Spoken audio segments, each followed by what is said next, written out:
السلام علیکم ورحمۃ اللہ وبرکاتہ۔ نحمدہ ونصلی علی رسولہ الکریم، اما بعد فاعوذ باللہ من الشیطان الرجیم، بسم اللہ الرحمن الرحیم۔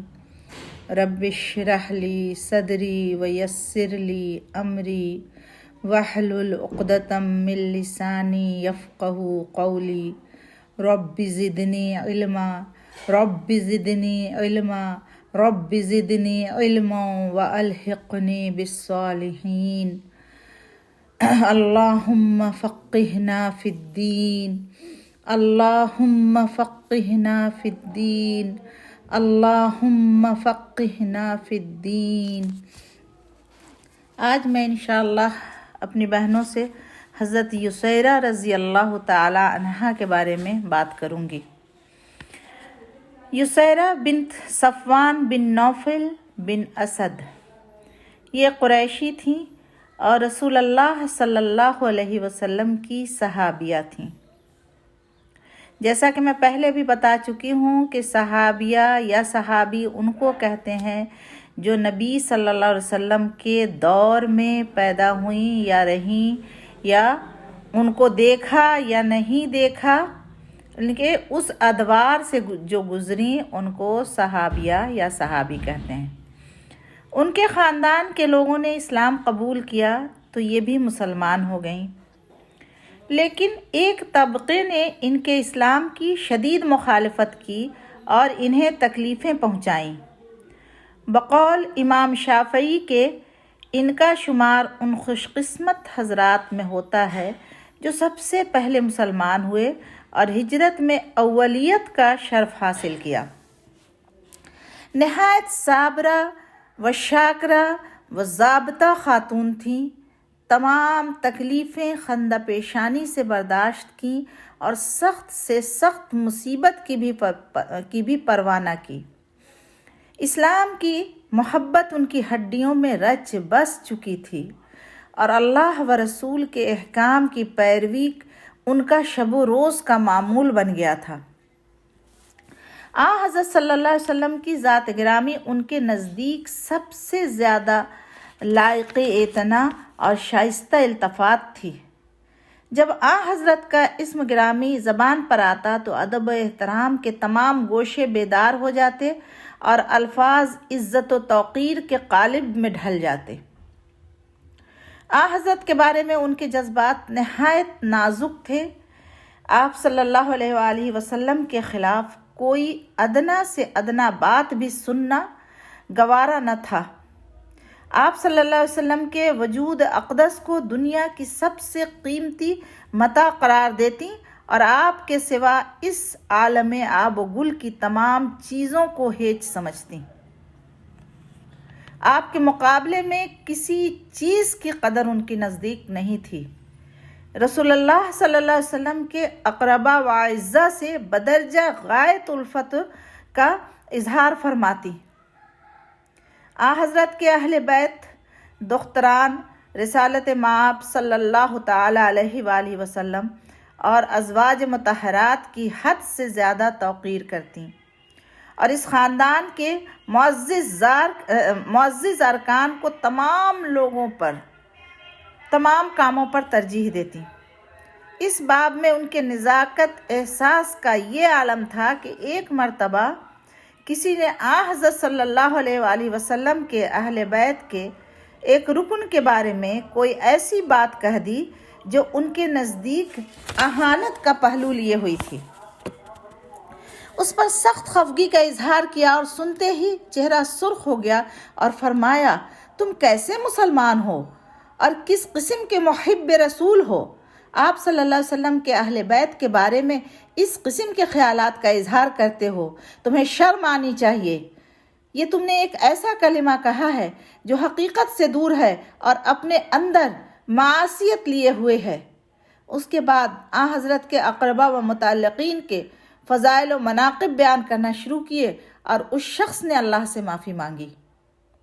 ان کے کہنے پہ غرض حضرت یسیرہ رضی اللہ عنہا ایک اونچے کردار کی خاتون تھیں اور اسلام کی محبت اور آن حضرت سے تعلق خاطر ان کی زندگی کا ماحصل تھا۔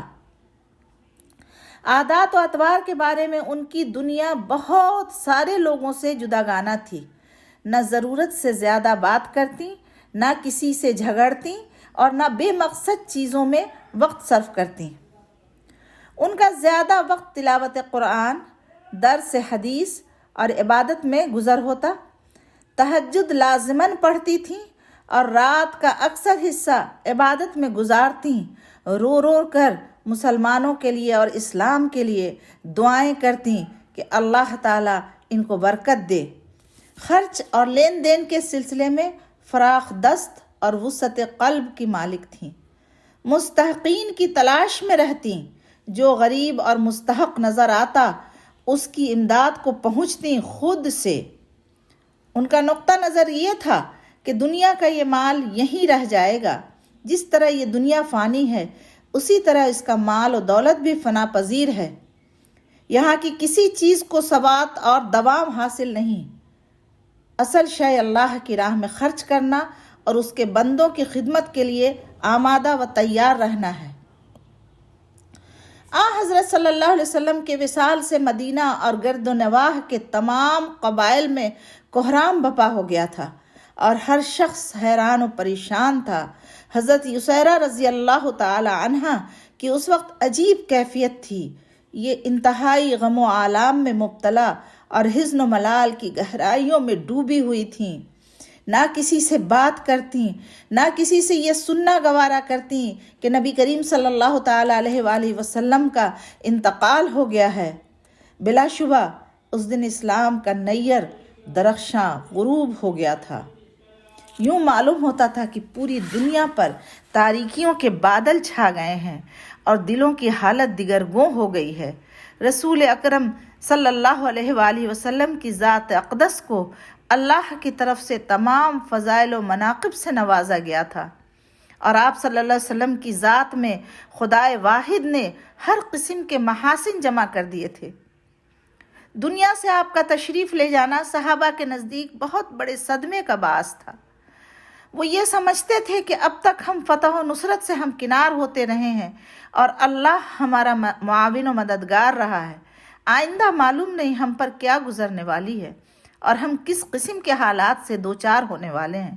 وہ برملا کہتے تھے کہ حضرت کی ذات گرامی کے اس دنیا سے تشریف لے جانے کی وجہ سے ہم بے یار و مددگار ہو گئے ہیں، چرند پرند خاموش ہو گئے ہیں، مدینے کی گلیاں سناٹی ہو گئی ہیں۔ اپنے گناہوں کی معافی مانگو اور مستقبل کو درست رکھنے کے لیے مستعد ہو جاؤ۔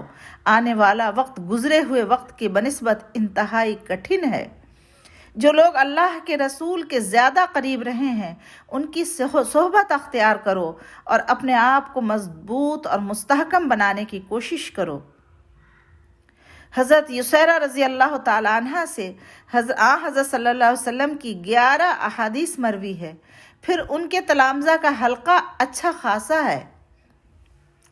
بہت سے لوگوں نے ان سے سماع حدیث کا شرف حاصل کیا، جس میں بعض معروف اور نامور شخصیتیں شامل ہیں۔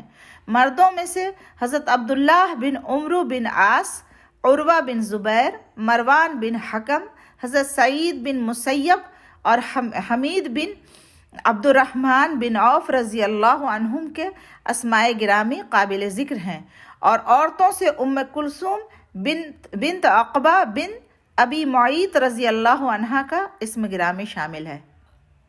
ان سے روایت کرنے والے حضرات اپنی جگہ نہایت اہمیت کے حامل تھے اور آگے چل کر انہوں نے مختلف میدانوں میں بڑا نام پایا۔ مروان بن حکم کو خلیفہ مقرر کیا گیا اور سعید بن مسیب رحمۃ اللہ علیہ مشہور تابعی تھے جو صالحیت میں اپنی مثال آپ رکھتے تھے۔ تعبیر رویہ میں ان کو خاص ورک حاصل تھا۔ اس سلسلے میں ان کے متعدد واقعات کتابوں میں موجود ہیں۔ حضرت یسیرہ رضی اللہ عنہا سے جن بزرگوں نے روایت حدیث کی ان کو انہوں نے وقتاً فوقتاً کئی قسم کی نصیحتوں سے سرفراز کیا۔